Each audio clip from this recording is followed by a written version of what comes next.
Ռուսաստանի նախագահ Վլադիմիր Պուտինն իշխող կուսակցության նախընտրական համաժողովի ընթացքում ռազմաճակատում և թիկունքում միասնության կոչ է արել։ Նրա խոսքով Ռուսաստանի ուղղությամբ ուկրաինական դաժան հարվածները վկայում են առաջնագծում Կիևի վիճակի վատթարացման մասին։ Կրեմլի ղեկավարը շեշտել է միասնական Ռուսաստան կուսակցության պարտքն է անել ամեն բան հատուկ ռազմական գործողությունում հաղթանակի համար։ Նա նշել է, որ չնայած դժվարություններին Ռուսաստանը զարգանում է։ Պուտինի խոսքով Պետդումայի առաջիկա ընտրությունները կհաստատեն պետության ամրությունը։ Իսկ Վեստիի լրագրողի հետ զրույցում Ռուսաստանի նախագահը նշել է, որ հակամարտության կարգավորման ուղղությամբ առաջարկները, որոնք հասնում են Մոսկվային, էկզոտիկ են եւ անընդունելի։ Նա շեշտել է, Ռուսաստանը պատրաստ է խաղաղության շուրջ երկխոսության միայն գետնին առկա իրողությունների հիման վրա։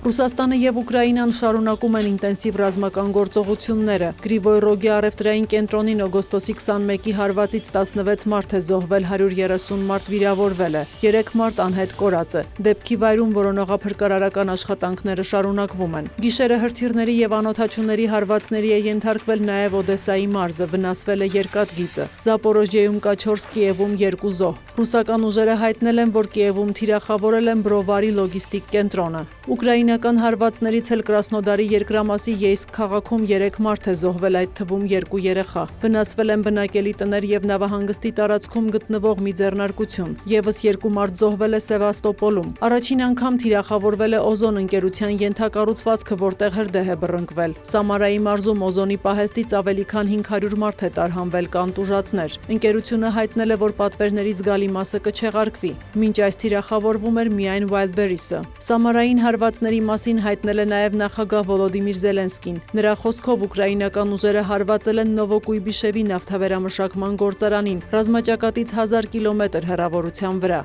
Ըստ տեղի իշխանությունների 1 մարդ զոհվել է։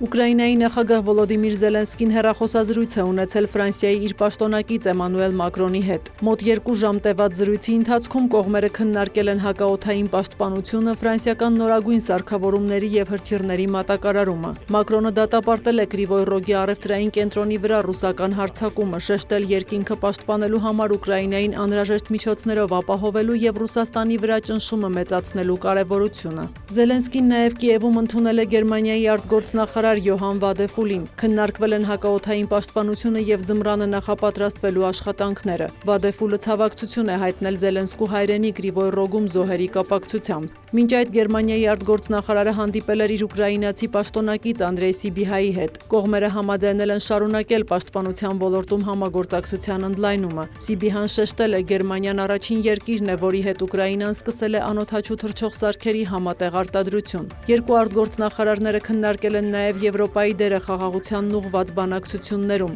Միևնույն ժամանակ Սիբիհան ընդգծել է ամերիկյան ներգրավվածության անհրաժեշտությունը։ Նրա խոսքով առանց Վաշինգտոնի արդար խաղաղության հասնելն իրատեսական չէ։ Իրանի նկատմամբ տնտեսական ճնշումը չի նշանակում, որ ռազմական գործողությունների վերսկսման տարբերակը բացառվում է, հայտարարել է ԱՄՆ նախագահ Դոնալդ Թրամփը։ Նրա խոսքով Միացյալ Նահանգները ցանկանում է տեսնել, թե ինչի կհանգեցնեն տնտեսական միջոցները։ Թրամփը հերթական անգամ պնդել է, որ այժմ Իրանը տնտեսական լուրջ խնդիրների է բախվում և որ երկրում ինֆլյացիան հասել է 350%-ի։ Մենք լիովին վերահսկում ենք Հորմուզի նեղուցը։ Նրանք ցանկանում են համաձայնագիր կնքել, բայց իմ կարծիքով դեռ պատրաստ չեն ճիշտ գործարքի, նշել է Թրամփը։ Իր հերթին Իրանի արտգործնախարարության պաշտոնական ներկայացուցիչ Էսմայիլ Բաղային հայտարարել է, որ ԱՄՆ-ի նոր տնտեսական պատժամիջոցներն ուղղված են ոչ միայն Թեհրանի դեմ, այլև նպատակ ունեն ամերիկյան ինքնիշխանությունը տարածել ՄԱԿ-ի յուրաքանչյուր անկախ պետության վրա։ Ոչ մի պետություն չի կարող օրինական կերպով պարտադրել օտարերկրյա բանկերին, ձեռնարկություններին կամ օդանավակայաններին հրաժարվել երրորդ պետության հետ օրինական առևտրից, նշել է նա։ Բաղային հավելել է, այս պահանջները ծովային շրջափակման հետ միասին խաթարում են այլ պետությունների ինքնիշխանությունը։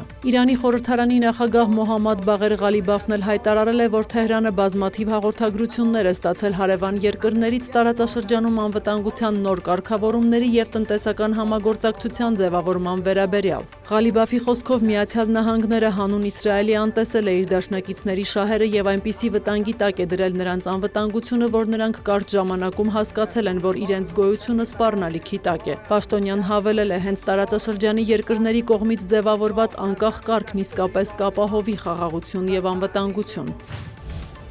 Միացյալ Նահանգների եւ Կանադայի միջև առևտրային բանակցությունները վերջին պահին ձախողվել են եւ Վաշինգտոնը 50% մաքսատուրքեր է սահմանել կանադական մոտ 20 միլիարդ դոլարի ապրանքների նկատմամբ։ Վարչապետ Մարկ Քարնին հայտարարել է, որ վերջին պահին ԱՄՆ-ի առաջարկած փոփոխություններն անարդար էին եւ խոստացել է պատասխան մաքսատուրքեր սահմանել ամերիկյան ապրանքների նկատմամբ։ Միացյալ Նահանգներն իր հերթին հայտարարել է, որ Կանադան հրաժարվել է ստորագրել գործարքը, որի պայմանների շուրջ ավելի վաղ համաձայնություն էր ձեռք բերվել։ Վերջին 3 օրվա ընթացքում երկու երկրի պաշտոնյաներն ինտենսիվ քննարկումներ էին անցկացնում Վաշինգտոնում առևտրային համաձայնագրի ուղղությամբ։ ԱՄՆ նախագահը խոստացել էր օգոստոսի 19-ից 50% մաքսատուրքեր սահմանել Կանադայի նկատմամբ, սակայն 3 օրով հետաձգել էր դրա իրագործումը բանակցություններին հնարավորություն տալու համար։